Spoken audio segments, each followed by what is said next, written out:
Hello viewers, स्वागत है आपके अपने यूट्यूब चैनल इंग्लिश पर।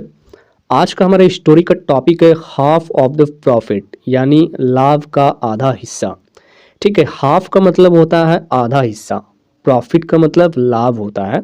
ठीक है, हाफ ऑफ द प्रॉफिट। इस स्टोरी की मदद से आप डिफ़िकल्ट वर्ड्स सीखेंगे, जितने भी डिफ़िकल्ट वर्ड्स ये आपको देखने के मिल रहे हैं वो सीखेंगे। साथ ही साथ आप कैसे इंग्लिश को ट्रांसलेट करेंगे हिंदी में वो भी आप सीखने वाले हैं। तो चलिए हम वीडियो को शुरू कर लेते हैं। देखिए सेंटेंस में है अ रिच मैन वांटेड। ठीक है, रिच मैन का मतलब होता है अमीर आदमी, वांटेड मतलब चाहना। ठीक है, वांट का वर्ब टू या फिर थर्ड फॉर्म भी वांटेड ही होता है।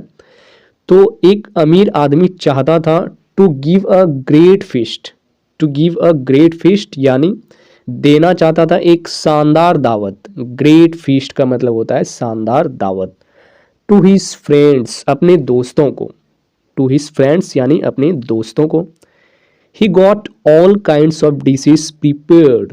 He got all kinds, all kinds मतलब सभी प्रकार की, ऑफ डिशेस यानी सभी प्रकार के डिशेस प्रिपेयर्ड किए थे, तैयार किए थे।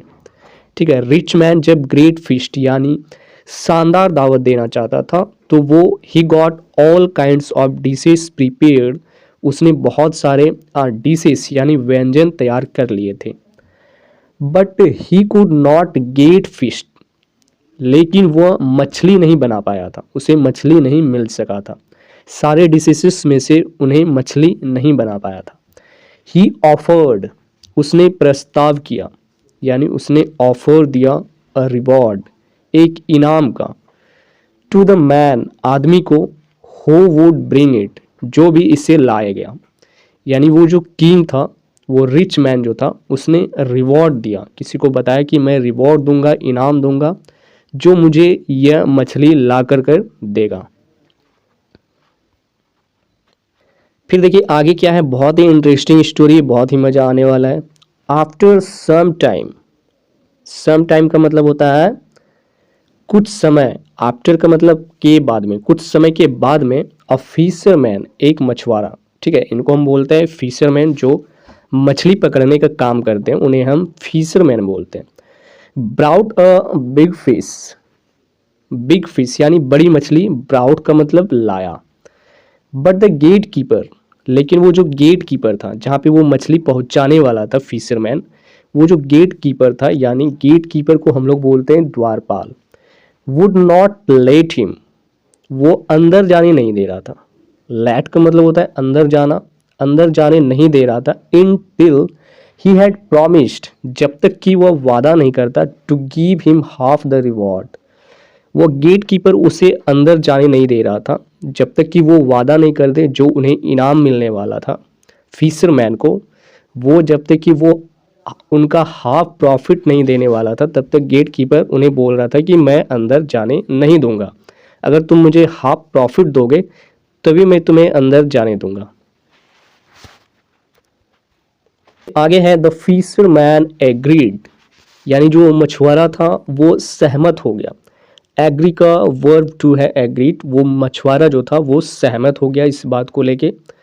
The rich man was highly pleased, highly pleased का मतलब होता है बहुत ज़्यादा खुश होना। ठीक है, वो जो अमीर आदमी था, रिच मैन था, वॉज यानी था, हाईली प्लीज्ड यानी बहुत ज़्यादा खुश हो गया। एंड वांटेड, और वो चाहता था, टू गिव देने के लिए, हिम उसे, अ लॉट ऑफ मनी, और वह उसे बहुत पैसे देना चाहता था। फिर देखिए आगे क्या हुआ, बट द फिशरमैन रिफ्यूज्ड, लेकिन वो मछुआरा इनकार कर दिया, टू टेक इट, लेने से। टेक का मतलब होता है लेना।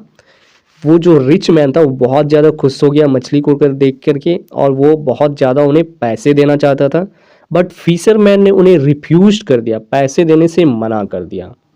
इंस्टीड यानी उसके अलावे या उसके बजाय क्या चाहता था वो, ही डिमांडेड, वह मांग करने लगा। ठीक है, वो डिमांड किया क्या, 100 लैसेस। 100 लैसेस का मतलब होता है 100 कोड़ा ऑन हिज बैक। अनबिलीवेबल, ये कोई भी आदमी नहीं चाहेगा जो उसने डिमांड किया कि मुझे पैसे नहीं चाहिए, उसके बदले में मेरे पीठ पे 100 कोड़े मार दो। ऑल वेर सरप्राइज्ड, सारे लोग इस बात को सुनकर के बिल्कुल हैरान थे। सरप्राइज्ड का मतलब होता है हैरान होना। फिर देखिए आगे स्टोरी में क्या है।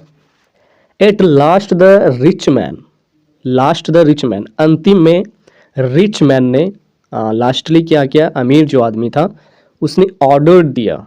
जब वो बोला कि मुझे 100 लैसेस अपने बैक पे चाहिए, अपने पीठ पर चाहिए, तो लास्ट में रिच मैन ने ऑर्डर दिया, आदेश दिया, अ सर्वेंट, एक नौकर को, टू गिव हिम 100 लैसेस, उन्हें 100 लैसेस, उन्हें 100 कोड़े मारने का आदेश दिया एक नौकर को, उस रिच मैन ने।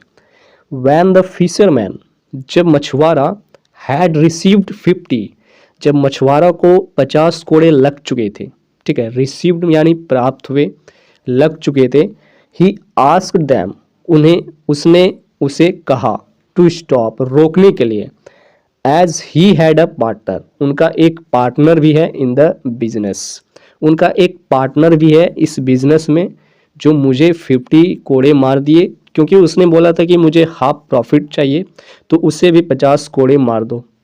बहुत गजब हो गया भाई। क्या हुआ, it was the gate keeper, वह गेट कीपर था जिसे 50 कोड़े लगने वाले थे, वो कौन था, वो गेट कीपर था।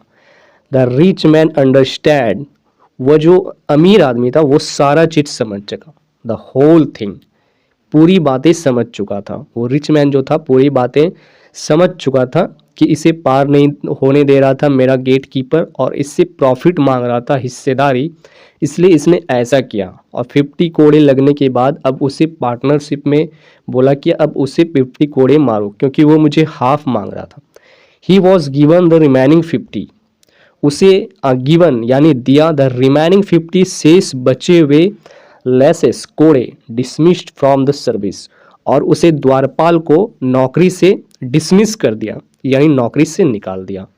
द रिच मैन गेव, वो जो अमीर आदमी था उसने दिया, the fisherman A handsome reward, fisherman को बहुत ही अच्छा पुरस्कार दिया।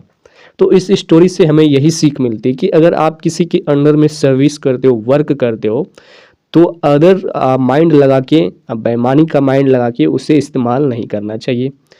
तो इस प्रकार की स्टोरी बहुत ही आपको हमारे चैनल पे मिल जाएंगे और आप थोड़ी थोड़ी करके इंग्लिश को लर्न कर सकते हैं।